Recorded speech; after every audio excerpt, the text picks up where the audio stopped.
നമസ്കാരം, ഞാൻ മനോജ് നെടിയാക്കൽ. ഇന്നത്തെ റബ്ബർ വിലകളാണ് ഇപ്പോൾ ഞാൻ ഈ വീഡിയോയിലൂടെ പറയുന്നത്. അതായത് 25/5/2026 തിങ്കളാഴ്ചത്തെ റബ്ബർ വിലകൾ. റബ്ബർ വിലകൾ എല്ലാ ദിവസവും രാവിലെ 9 മണിക്ക് കൃത്യമായ വില കൃത്യസമയത്ത് തന്നെ ഈ ചാനലിലൂടെ അറിയിക്കുന്നതാണ്.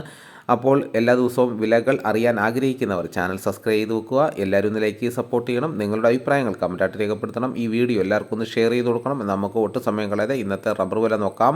റബ്ബർ വില കോട്ടയം RSS-4 1 കിലോയ്ക്ക് 252 രൂപ.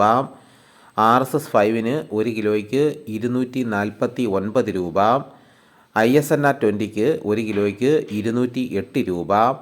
ലാറ്റക്സ് 60% 160 രൂപ 60 പൈസ. ലൂസ് 1 കിലോയ്ക്ക് 239 രൂപ. ലോട്ട് 1 കിലോയ്ക്ക് 203 രൂപ മുതൽ 208 രൂപ വരെയും. ഒട്ടുപാൽ 80% DRC ഉള്ളതിന് 1 കിലോയ്ക്ക് 153 രൂപ. 60% DRC ഉള്ള ഒട്ടുപാലിന് 1 കിലോയ്ക്ക് 114 രൂപ 75 പൈസ. ഇതാണ് കോട്ടയത്തെ വിലകൾ.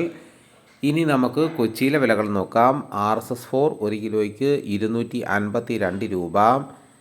RSS-5 1 കിലോയ്ക്ക് 249 രൂപ. ഇതാണ് കൊച്ചിയിലെ വിലകൾ. ഇനി നമുക്ക് കർണാടകയിലെ വില നോക്കാം. RSS-3 1 കിലോയ്ക്ക് 246 രൂപ 50 പൈസ. RSS-4 1 കിലോയ്ക്ക് 246 രൂപ. 5 239 രൂപ. ലോട്ടിന് 206 രൂപ. ഒട്ടുപാൽ 145 രൂപ. ഇനി നമുക്ക് ലാറ്റക്സിൻ്റെ വ്യാപാരി വില നോക്കാം. ഫീൽഡ് ലാറ്റക്സ് 210 രൂപ. ഫാക്ടറി വില 220 രൂപ. 25% DRC ഉള്ള 200 ലിറ്റർ കൊള്ളുന്ന പാലിന് 10,500 രൂപ. 30% DRC ഉള്ള 200 ലിറ്റർ കൊള്ളുന്ന പാലിന് 12,600 രൂപ. 35% DRC ഉള്ളതിന് 14,700 രൂപ. 40% DRC ഉള്ളതിന് 16,800 രൂപ.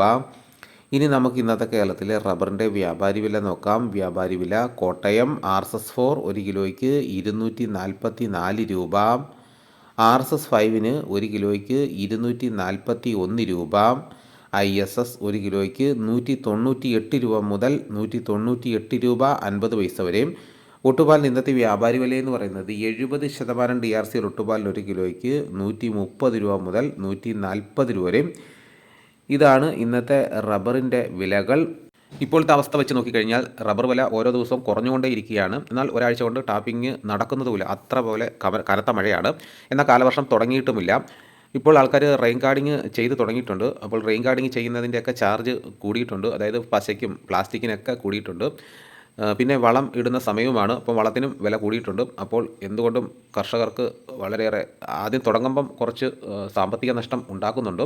കാടെടുക്കണം, വളമിടണം, റെയിൻ ഗാർഡിങ് ചെയ്യണം.